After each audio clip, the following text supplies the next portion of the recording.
नमो भगवते वासुदेवाय. I'm very happy to be with all of you once again in Nigri. मैं आप सबके साथ फिर से एकत्र होने का अवसर मिला, इसकी बहुत प्रसन्नता है. It brings such incredible joy in the heart to see how Krishna has blessed all of you. ये देखकर अत्यधिक प्रसन्नता होती है कि कैसे कृष्ण ने आप सबको आशीर्वाद दिया है.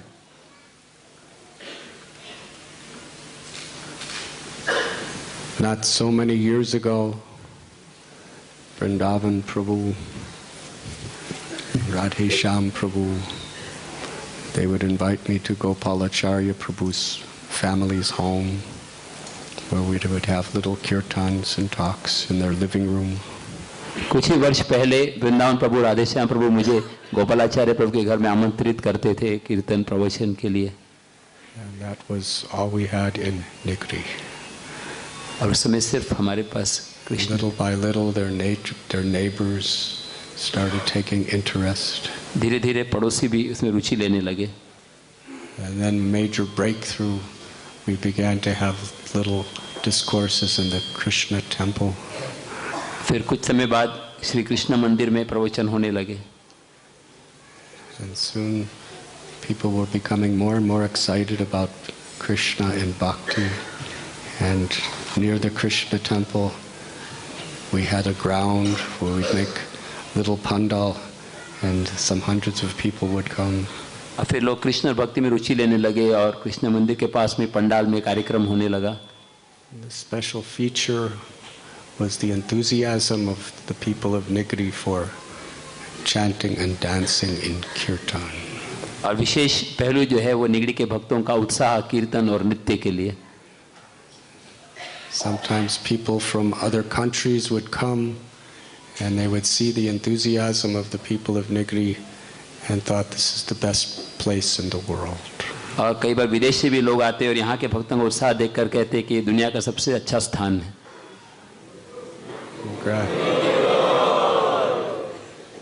Gradually hundreds and hundreds of people were coming. और धीरे धीरे फिर सैकड़ों लोग आने लगे. And then Ratha Yatras began. फिर रथ यात्रा शुरू हो गई. And soon thousands of people were coming. फिर हजारों लोग आने लगे. And Raghupati Prabhu, Rohini Kumar Prabhu also started taking good interest. और फिर उसके बाद रघुपति प्रभु रोहिणी कुमार प्रभु भी इसमें इंटरेस्ट लेने लगे. And then there was this idea to get some land and build a temple. और फिर बाद में जमीन को प्राप्त करके मंदिर बनाने की योजना आई. So a little temple was built with a little ashram. एक छोटा मंदिर और छोटा आश्रम बनाया गया. With some nice little toilets.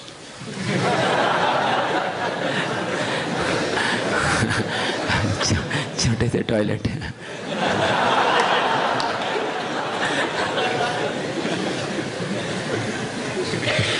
Krishnananda Prabhu was becoming very enthusiastic.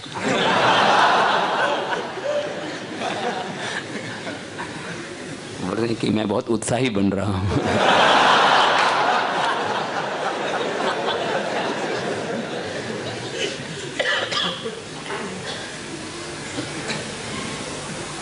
And from this little temple, begun from Gopalacharya Prabhu's family's home, little tiny home, soon tens and thousands of Srila Prabhupada's books were being distributed, wonderful festivals, and no one could believe that the people of Nigri wanted to build an actual nice sized temple. और फिर हजारों पुस्तक वितरण होने लगे और किसी को विश्वास नहीं हुआ कि निगड़ी के भक्त इतना महान मंदिर का निर्माण करेंगे. There was much resistance in Mumbai to giving the permission. पहले बहुत विरोध था बंबई से कि इसको अनुमति देने के लिए. Where will you get the funds? आपको पैसे कहाँ से प्राप्त होंगे? Who will sustain it? और कौन उसको पालन करेगा? The devotees were so enthusiastic. और भक्त बहुत उत्साही थे। They were begging, pleading, crying. और भक्त निवेदन करने लगे, रोने लगे। They would say, "We don't need funds, we only need Krishna's mercy." उन्होंने बताया हमें पैसे की जरूरत नहीं है, सिर्फ कृष्ण की कृपा चाहिए। So that's a difficult argument to defeat. और इसको पराजित करना बहुत मुश्किल है।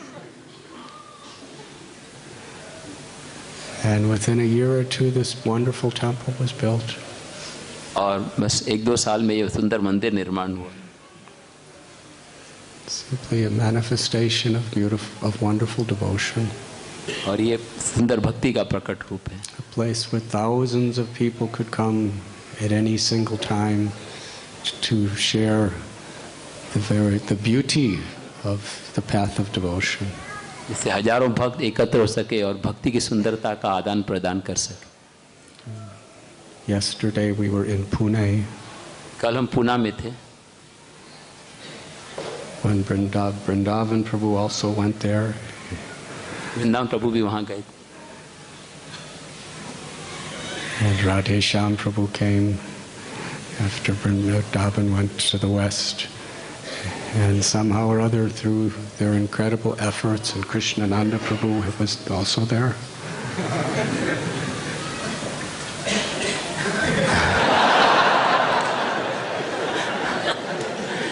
महाराज बता रहे हैं कि वृंदावन प्रभु, राधे श्याम प्रभु और मैं पूना में भी थे और उनके प्रयास थे। And there were so many difficulties. और बहुत सारी कठिनाइयाँ थी। And somehow or other now, magnificent, beautiful temple, deities, thousands and thousands of devotees. और अब बहुत सुंदर विग्रह और हजारों हजारों भक्त आने लगे।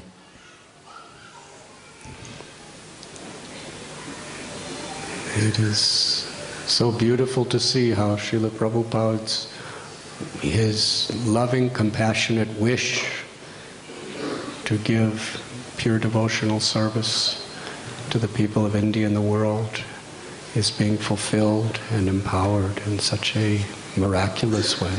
और ये देखकर प्रसन्नता होती है कि प्रभुपाद जी की दयापूर्ण इच्छा कि सबको कृष्ण भक्ति मिले कितने सुंदर तरीके से यहाँ पर पूरी हो रही है। Brahma creates, Vishnu maintains, and Shiva destroys. Brahma ji रचना करते हैं, भगवान विष्णु पालन करते हैं और शिव जी नाश करते हैं। Brahma is a super empowered jiva who performs the work of creation. Brahma एक विशेष जीव हैं जो कि सृष्टि की रचना का कार्य करते हैं। Shiva is an expansion of the Supreme Lord who destroys. Shiv जी भगवान के एक विस्तारित स्वरूप हैं जो नाश करते हैं। But Vishnu is the original Supreme Personality of God. लेकिन विष्णु जो हैं वो मूल भगवान हैं। Only He could maintain. सिर्फ वही पालन कर सकते हैं। So that is the most difficult challenge. वही सबसे बड़ी चुनौती है। Srila Prabhupada explained it like that. It may be a great challenge to create something. इसलिए प्रभुपाद जी ने समझाया कि कोई चीज़ की रचना करना ये एक चुनौती है। It is not so difficult to destroy something. और नाश करना ज़्यादा मुश्किल नहीं है। But the real challenge is to maintain. और लेकिन वास्तविक चुनौती है उसका पालन करना। Not just to maintain the buildings and the properties. सिर्फ इमारत को या संपत्ति को बनाए रखना यही नहीं। That is obviously important because we understand that the buildings and the properties belong to Krishna. ये तो महत्वपूर्ण है क्योंकि हम जानते हैं ये जो इमारत है ये भगवान कृष्ण की संपत्ति है। If we welcome Krishna into a building, this is yours, my Lord. We are actually making a vow, not only for ourselves, but for all future generations, to protect and care for the property. जब हम कृष्ण को बुलाते हैं तो हम प्रतिज्ञा ले रहे हैं खाली हमारे नहीं और आने वाली पीढ़ियों के लिए भी कि उनकी रक्षा करने के लिए। But the most important thing to maintain is the enthusiasm, the purity, the dedication of the devotees. सबसे ज़्यादा महत्वपूर्ण है भक्तों का उत्साह और समर्पण की भावना को बनाए रखना। Maintaining properties is not so difficult. संपत्ति को बनाए रखना ज़्यादा कठिन नहीं है. Somehow we get money, we can pay people, we can keep things clean, keep the accounts proper. It's difficult, but not so difficult. पैसे एकत्र करना और हिसाब बनाए रखना ये मुश्किल है, लेकिन उतना मुश्किल नहीं है. But maintaining the enthusiasm of the devotees, that is the challenge. लेकिन भक्तों के उत्साह को बनाए रखना ये चुनौती है. Because that is the foundation by which the very purpose of devotional service is sustained. ये नींव है जिसके आधार पर जो है भक्ति को बनाए रखा जाता है. Interestingly, it's not possible to just maintain enthusiasm. ये बात सही है कि उत्साह को बनाए रखना आसान नहीं है. If it is not increasing, it is decreasing. अगर वो बढ़ता नहीं है तो अपने आप कम होने लगता है. You can't keep it where it is. आप उसको उसी स्तर पर नहीं बनाए रख सकते. Because just like the laws of gravity, जैसे ये गुरुत्वाकर्षण का नियम है, the material laws of this world is always trying to push things down. भौतिक प्रकृति का स्वभाव है सब चीजों को नीचे ले जाना. Unless there's an effort to go up, you go down. अगर हम प्रयास नहीं करते ऊपर जाने का तो अपने आप नीचे चले जाते. Therefore, Srila Prabhupada was so expert in his compassion to present challenge after challenge for us. इसलिए प्रभुपाद जी बहुत होशियार थे कि कैसे एक के बाद एक चुनौती प्रदान करते, so that we never become complacent. जिससे कि हम कभी आलसी नहीं बने. There is always that motivation to improve. जिससे कि हमेशा ये भाव रहता है कि कैसे सुधारा जाए. That enthusiasm to do something wonderful. और उत्साह रहे जिससे कि हम और कर सकें. And somehow or other, the greatest responsibility we have is to help enthuse each other. और सबसे बड़ी जिम्मेदारी हमारी ये है कि एक दूसरे का उत्साह बढ़ाना. This is what devotional culture is. ये है भक्ति की संस्कृति, where we are dedicated not just to maintain things, but to sustain and inspire greater enthusiasm among ourselves. जैसे न केवल चीज़ों का हम पालन करें बल्कि आपस में उत्साह को बनाए रखें और बढ़ाते रहें. And the only way we can enthuse someone else is if we are enthusiastic ourselves. और हम दूसरों का उत्साह तभी बढ़ा सकते हैं जब हम स्वयं उत्साही हैं. This is one of the greatest blessings when devotee is enthusiastic. सबसे बड़ा आशीर्वाद होता है जब एक भक्त उत्साही होता है. Enthusiasm attracts Krishna from people's hearts. उत्साह से जो है लोगों के हृदय में कृष्ण को आकर्षित करते हैं. Enthusiasm is contagious. और उत्साह जो है ये एक दूसरे के संग में बढ़ता है. Enthusiasm is a very positive outlook in life. उत्साह जो है एक जीवन का एक बहुत ही अच्छा पहलू है. The capacity to see incredible opportunities in every situation. हर स्थिति में देखना कि कैसे बहुत सारे अवसर प्रदान किए जा रहे हैं. And never to be discouraged by inevitable reversals. और कितने भी विपरीत स्थिति आने पर भी उत्साह नहीं खोना. If we think that everything is going to go just the way it should, and if it does, I'll be enthusiastic, we should know that our enthusiasm is inevitably doomed. अगर हम सोचते हैं कि सब चीजें वैसे ही जाएं जैसे मैं चाहता हूं तब मैं उत्साही रहूंगा तो ये जान लेना चाहिए कि वो उत्साह जो है नष्ट हो जाने वाला है. Because we should expect that on every level there will be setbacks and mistakes. और हम हर स्तर पे जानना चाहिए कि कोई गलतियां होंगी और बहुत सारे मुश्किलें आएंगी. Because that's the gravitational force of the way the world works. और ये दुनिया का ये स्वभाव है गुरुत्वाकर्षण नियम का. But to be enthusiastic, to not give up hope, to sustain our integrity even when there is temptation and fear, that is real bhakti. ये सच्ची भक्ति का मतलब है उत्साह को बनाए रखना और कितने भी बाधाएं आने पर उत्साह को खोना नहीं. This story in Srimad Bhagavatam is very much about that. Shrimad Bhagavat की ये कथा इसी के संबंधित है. If we go back into the histories, we find insurmountable reversals transformed into the most incredible blessings. हम अगर इतिहास में देखें तो बहुत बड़े बड़े विपत्तियां जो हैं बहुत बड़े आशीर्वाद के रूप में परिवर्तित हो जाते हैं. Wisdom is to transform apparent curses into beautiful blessings. बुद्धिमत्ता का मतलब यह है कि जो शाप को एक सुंदर आशीर्वाद के रूप में परिवर्तित करना. All that's required is we have faith in the supreme compassion of the Lord. और यही चीज आवश्यक है कि हमको भगवान की दया के ऊपर पूरा विश्वास हो. And an enthusiasm to please Him under any condition. और हर स्थिति में उनको प्रसन्न करने का उत्साह बना रहे. So if we go back a couple chapters of Srimad Bhagavatam, this book that we're reading, we find the story of Dhruva.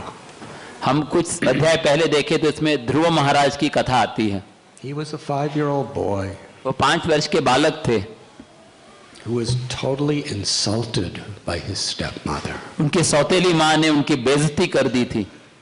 She tore his heart to shreds with her harsh, cruel words. उस माता ने अपने कठोर शब्दों से उनके हृदय को नष्ट कर दिया. Because he was not born from her womb, she made him feel like he was worthless, hopeless, and condemned. क्योंकि उनका जन्म जो है उनके गर्भ से नहीं हुआ तो उनको ऐसे प्रतीत करा रहे थे कि वो बिल्कुल बेकार हैं. And his father did not say anything to protect him. और उनके पिता ने कुछ कहा नहीं उनकी रक्षा करने के लिए. He felt totally abused by his stepmother and betrayed by his father. उनको ऐसा लगा कि मेरी माता ने मेरे साथ गलत व्यवहार किया है और पिताजी ने मुझे धोखा दिया है. He was weeping, crying, trembling, beside himself. वो रो रहे थे और कांप रहे थे अपने आप में ही. When his mother Suniti saw his condition, her lotus face shriveled like a lotus flower in the heat of the summer sun. जब उनकी माता ने शब्द जब सुना तो उनका मुंह ऐसे मुरझा गया जैसे सूर्य के किरणों में कमल का फूल होता है. There was nothing she could do. और वो कुछ भी नहीं कर सकती थी. Powerless. कोई शक्ति नहीं.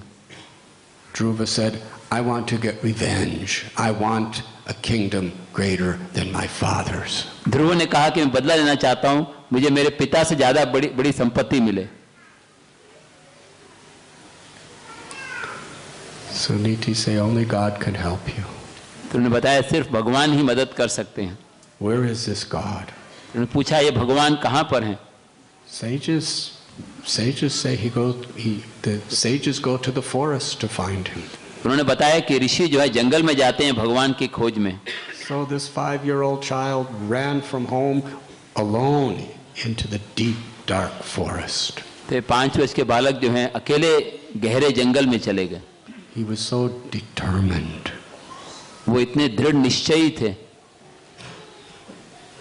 And when we have that enthusiasm, when we have that determination, the Lord within the heart begins to orchestrate possibilities. और अगर हमारे अंदर ये उत्साह है तो हृदय में स्थित भगवान वो हमें मदद करते हैं. So Narada Muni came and taught him the path of devotion. Narad मुनि आए और उन्होंने उनको भक्ति का मार्ग सिखाया. How to constantly chant the names of the Lord, remember, meditate on the Lord within the heart. कैसे भगवान के नामों का स्मरण करना और हृदय में भगवान का ध्यान करना. And in just a few months he became a perfectly self-realized saint. और कुछ ही महीनों में वो पूर्ण आत्म साक्षात्कार प्राप्त किए हुए संत बन गए. And he came back home and was given the whole kingdom. और जब वो घर लौट कर आए उनको पूरा राज्य सौंपा गया. And he ruled with such love and devotion that every citizen considered him their own father. और इतने प्रेम से उन्होंने राज्य किया कि हर एक व्यक्ति उनको अपने पिता के समान मानता था. So he transformed a curse into the ultimate blessing. He became a pure lover of God who saw God within 6 months. वो उन्होंने जो है ये 6 महीने के समय में भगवान के साक्षात दर्शन कर लिए. And in the next chapters we find his descendants. और अगले अध्याय में उनके वंशजों का वर्णन किया गया। One of them was the king Vena. उसमें से एक था राजा when. He had royal birth. उनका बहुत राजसीय जन्म था। Tremendous power and wealth. बहुत सारी शक्ति और संपत्ति थी। And he became intoxicated by his position of being a great prince. और वो बिल्कुल नशे में मग्न हो गए ये सब राजे की पोजीशन से। He thought he could do anything to anyone because of his unique role as the prince. वो सोचे थे कि मेरी पदवी के कारण मैं जो चाहे सो कर सकता हूँ। Instead of seeing the responsibility of his position to protect the citizens on behalf of God, he saw that I could exploit anyone any way I want. It is all mine. बजाय इसके कि नागरिकों की रक्षा करने के वो सोचने लगे कि मैं किसी भी व्यक्ति का किसी भी समय शोषण कर सकता हूँ। Responsibility is a very crucial sense of spiritual and social culture. आध्यात्मिक और सामाजिक संस्कृति का जिम्मेदारी लेना एक महत्वपूर्ण भाग है। We have a tendency to manipulate even philosophy to justify our ego. अपने अहंकार को सही सिद्ध करने के लिए हम दर्शन शास्त्र को भी सिद्ध करना चाहते हैं। In the Western world and actually all over the world, so many people eat meat and justify the killing of animals on the basis of a statement in the Holy Bible. बहुत से लोग जो है मांस भक्षण करते हैं Bible के एक वाक्य के आधार पर। That God has given man, humans, dominion over all other species. कि भगवान ने मानव को सब योनि के ऊपर अधिकार दिया है। So if we have dominion, we could kill them, we can eat them, we could do anything we want with them. और अगर हमें अधिकार है तो हमको मार सकते हैं, हम जो चाहे कर सकते हैं। But we do not understand dominion in that way. लेकिन हम उसका अधिकार को इस तरीके से नहीं समझ सकते। Dominion means responsibility. इस अधिकार का अर्थ है जिम्मेदारी निभाना। Responsibility to protect. रक्षा करने की जिम्मेदारी। Responsibility to enliven. और responsibility to protect the quality of the life. उनके जीवन के गुण को बनाए रखने के लिए जिम्मेदारी। A father and mother have dominion over their children, but that doesn't mean that they can exploit them. माता पिता को बच्चे के ऊपर अधिकार होता है, इसका मतलब ये नहीं कि वो बच्चे का शोषण कर सकते हैं। All humanity and all living creatures are God's children, and human beings are meant to protect the sanctity of the opportunities that everyone has. सारे मानव और सारे जनते ही भगवान के संतान है और सबका कर्तव्य है कि उनकी रक्षा करना। So Vena, he was so atrocious and he became so powerful that when he was playing with his friends, he would kill them, torture them, because he felt, I have the right. वे ने इतने क्रूर थे कि जब बच्चों के साथ खेलते तो उनको साथ गलत व्यवहार करते और उनको मार भी डालते और सोचते थे कि मेरा ये अधिकार है। And his father, he was so frustrated because there was nothing he could do with this son of his. और उनके पिता जो है इतने तकलीफ में आगे सोचने लगे मैं इसके साथ क्या करूं। So he just in the middle of the night left the kingdom and went to the forest to renounce and seek shelter in the Lord. और वो उनके पिता जो हैं घर छोड़कर जंगल में चले गए और भगवान का आश्रय ग्रहण किया। And his father became a paramhamsa, a self-realized soul, a great liberated person, and his liberation was very much because of his son.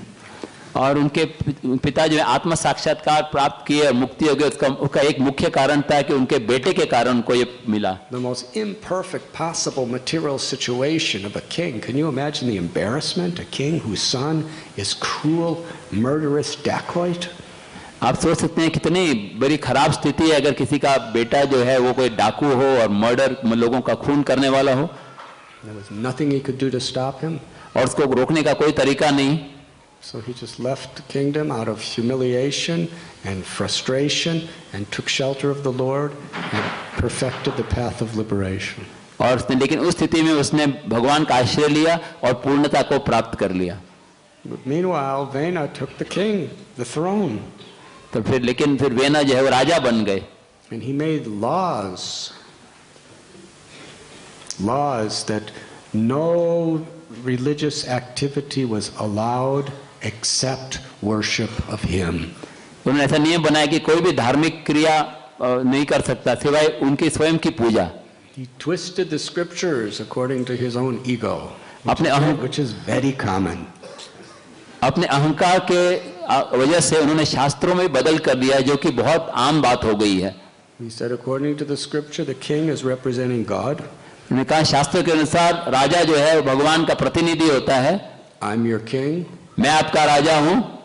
Representative is not different than what we represent. जिसका हम प्रतिनिधित्व करते हैं उससे हम अभिन्न हैं। Therefore, I am your God. इसलिए मैं आपका भगवान हूँ। And as God, I forbid you to worship anyone but me.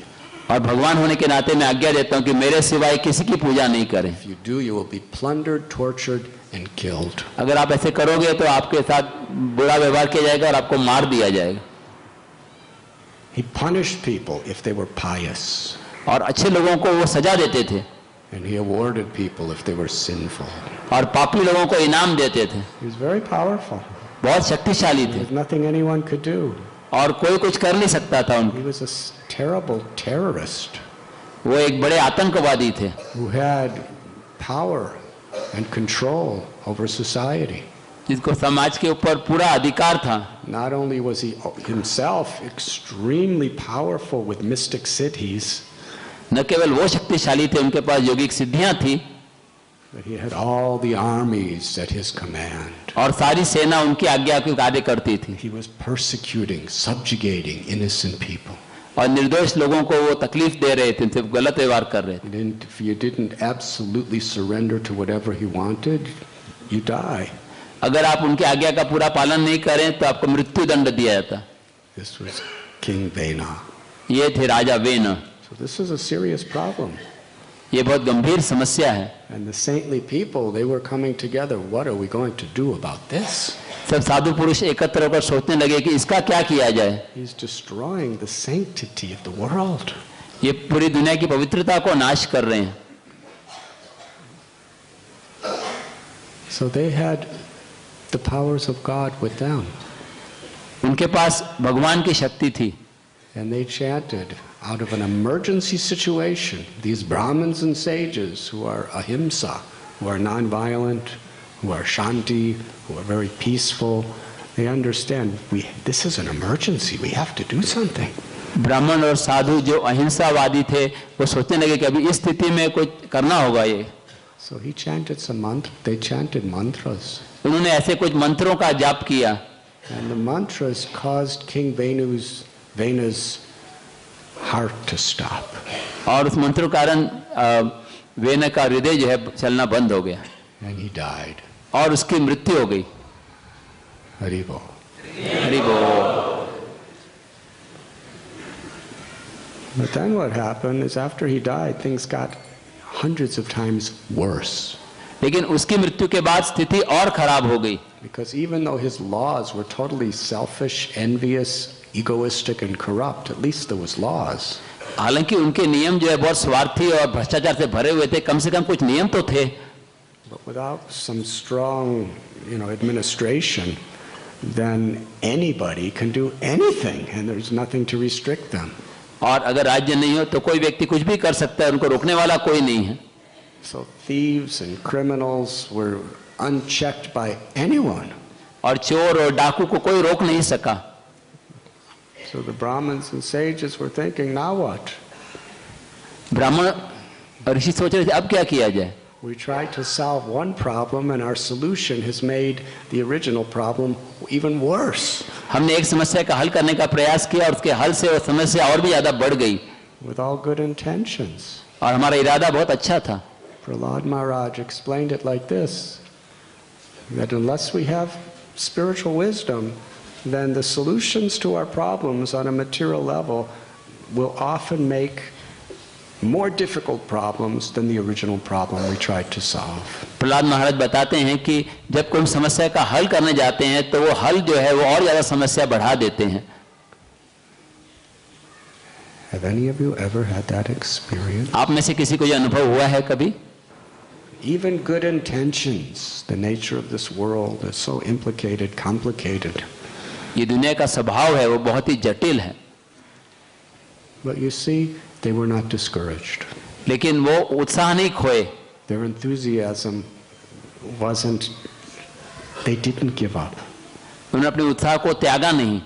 They had faith in the inherent grace of the Lord in every situation.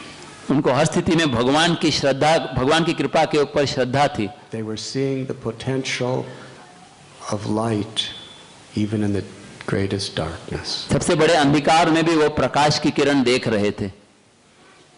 I remember one time, it was the middle of the night. This is some years ago, and I was walking along this forest path. It was winter, there was snow, and it was so dark that I walked off the road. It was just it was just a mud path with ice, and I accidentally walked off the road and fell off a mountain. मेरे को याद आ रहा है कि कुछ समय पहले अंधेरी रात्रि में मैं चल रहा था, ठंडी का समय था और गलती से मैं जो है वो रोड से अलग होकर नीचे की तरफ गिर पड़ा. And I was rolling down this steep mountain. और एक पर्वत से मैं नीचे गिरता जा रहा था. Bouncing off trees, going through thorn bushes. और मैं पेड़ों के पास से गिरते हुए कांटीले झाड़ियों के बीच में से गुजर रहा था. And I kept rolling and rolling and couldn't see anything and couldn't stop rolling. और मैं लुढ़कता जा रहा था, मैं रोक नहीं सकता था अपने आप को गिरने से. Quite a high mountain because I rolled for a long time. बहुत ऊंचा पर्वत था क्योंकि बहुत देर तक मैं गिरता रहा. And finally I reached the bottom. और अंत में पहुंचा नीचे. And my body rolled right into this ice cold stream of water. और मेरा शरीर जो है एक नहर में प्रवेश किया जहां पर बहुत ठंडा पानी था. I was soaking wet. और मैं वहां गीला हो गया. It was freezing cold. और बहुत ठंडी थी. And I couldn't see anything. मुझे कुछ दिखाई नहीं पड़ा. So I didn't know which way I was supposed to walk. अब मुझे पता नहीं था कि मुझे कहाँ जाना है. And wherever I would walk, it would seem like there was a mountain I had to climb, and I didn't know. There was no moon at night. It was an amavasya, I think. और उस समय कोई चंद्रमा की किरण नहीं थी, शायद अमावस्या थी और मुझे पता नहीं चल रहा था कैसे चढ़ना है. So there was nothing I could do except sit down because I had no idea where I was. और मैं कुछ भी नहीं कर सकता था क्योंकि मुझे पता नहीं था मैं कहाँ पर हूँ. I just sat down next to this ice cold stream of water, soaking wet, shivering and freezing. और मैं वहाँ पर बहुत ठंडे मौसम में वहाँ पर बैठा था, कांप रहा था. In the darkness I heard different kind of movement. और अंधकार में मुझे कुछ हलचल महसूस हुई. I heard like मुझे ऐसे आवाजें सुनाई पड़ी. I was thinking.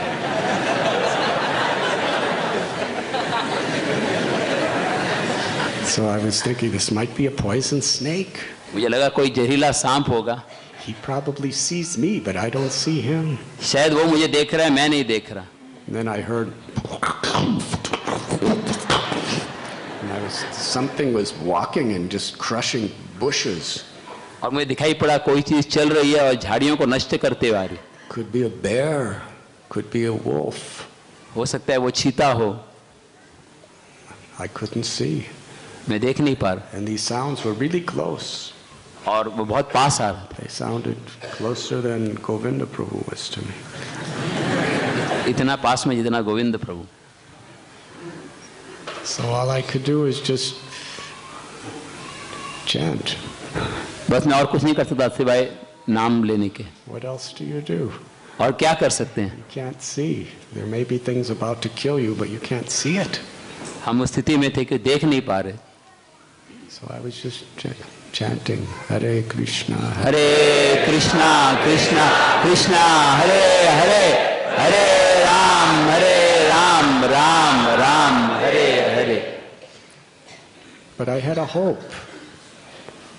my hope was I knew that the sun would rise eventually. मुझे आशा थी, वो आशा ये थी कि सूर्य का उदय होगा. It may be another 6-7 hours away, but I knew that the sun was going to rise, and then when I could see, I could go somewhere to get out. I would climb the mountain. और मुझे पता था कि हो सकता है 6-7 घंटे लगे, लेकिन सूर्योदय होगा तब मैं रास्ता खोज लूंगा और पर्वत चढ़ पाऊंगा. Find my way back to the path. और वापस उस रास्ते पर आ सकूंगा. So sometimes things seem so dark. कभी कभी स्थिति इतनी अंधकारमय दिखाई पड़ती है, Full of danger. खतरों से भरे हुए. But we should always know that Krishna Surya Samaya Hoya Andhakar. Krishna is like the sun. हमें पता होना चाहिए कि कृष्ण जो है सूर्य के समान है. If we turn to the Lord with love and devotion and faith, the Lord is there to give light. अगर हम भगवान के प्रति मुड़ते हैं श्रद्धा और भक्ति से, तो भगवान है हमें दिशा दिखाने के लिए. It's just a matter of time. सिर्फ समय की बात. And this is the way real problems are solved. इस तरह से समस्याओं का हल होता है. When we actually understand that there's light, even in darkness, we know that light is there. जब हम समझते हैं अंधकार में भी कि प्रकाश है.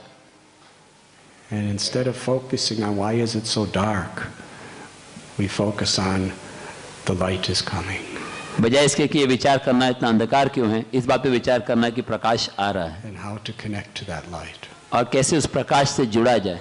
So if we're thinking how this is so difficult, I remember thinking after some time freezing, I was thinking these are some of the nicest rounds of chanting I've ever had. और फिर बाद में मैंने सोचा कि मेरे जीवन के सबसे अच्छा जप जो है इस समय पर हुआ है. I have told you a few years ago I was on an airplane coming to Mumbai. मैंने आपको एक कहानी बताई कि एक बार मैं मुंबई में आ रहा था एयरप्लेन पर. Plane from London. There was all these different types of alarms. And they announced emergency landing. और मैं लंदन से आ रहा था, उस समय अनाउंसमेंट हुई कि ये इमरजेंसी लैंडिंग होने वाली है. They said that we're going to have to land the plane at several hundred miles an hour because the control system of the plane stopped working. जो प्लेन का जो कंट्रोल सिस्टम है वो कार्य नहीं कर रहा है, इसलिए हमको ज़्यादा गति के साथ जमीन पर आना पड़ेगा. And they kept playing this alarm about every 5 minutes. Her 5 minute में इस तरह से अलार्म बज रहा था. They told us we had to put our heads down between our legs. हमको बताया गया कि अपने सिर को अपने पैरों के बीच में रखो.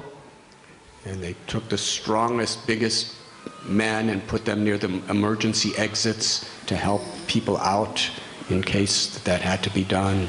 बहुत ज़्यादा शक्तिशाली व्यक्ति थे, उनको इमरजेंसी एग्जिट के पास रखा गया जिससे दूसरों को मदद कर सके. There happened to be one gentleman who came on the flight to travel with me, and he said, "Well, if I'm going to die, at least we're together." एक व्यक्ति जो है मेरे साथ में थे, वो बोले कि अगर हम मृत्यु होती हम साथ में हैं. But then the airline authorities said, "You're a strong person. You have to go to the exit."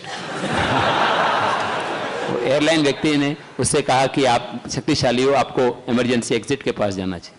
They didn't ask me to go to the exits. उन्होंने मुझे नहीं बोला वहाँ जाने के लिए. But as we were approaching the place we were going to land, there was probably 30 fire engines and ambulances with their fires flashing and people with their hoses out. और जहाँ पर हम लैंड करने थे वहाँ देखा, वहाँ पे बहुत सारे एम्बुलेंसेस थे और पानी के पाइप सब तैयार रखे हुए थे. And I was thinking that nobody's praying for me. Everybody's just thinking I'm going to come on a nice airlines. And I was thinking there's a good chance I'm going to die within the next few minutes. मैं सोचा था किसी को पता नहीं है क्या हो रहा है और हो सकता है मेरे कुछ मिनटों में ही मृत्यु हो जाए. And I started chanting. और मैं भगवान का नाम लेने लगा. I wasn't falling asleep. और मेरे को नींद नहीं आ रही थी.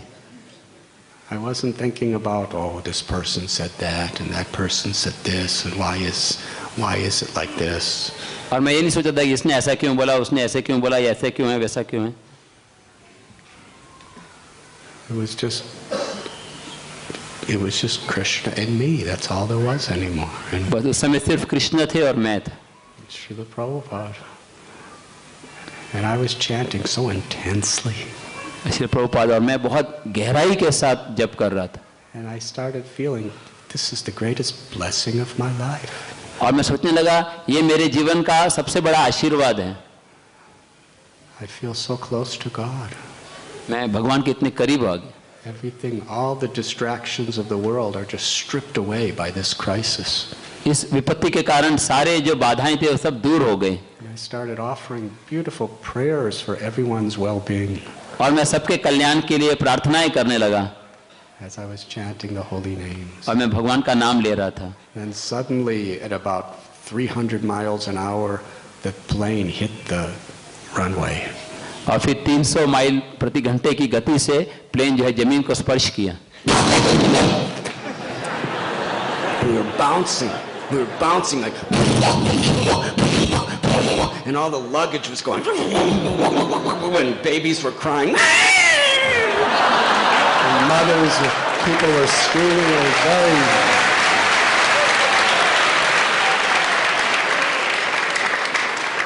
Babies were going, and the mothers were going, and the fathers were going, and the luggage was going, and the plane was bouncing,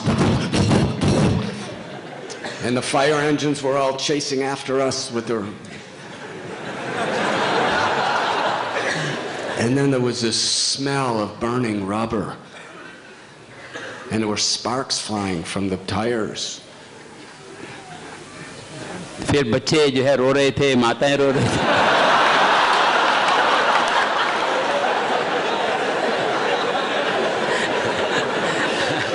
और बाद में फायर एम्बुलेंस सब पास में आ रहे थे और सब हमारी तरफ करीब सब आ रहे थे कि अगर मदद की जरूरत हो उसके लिए.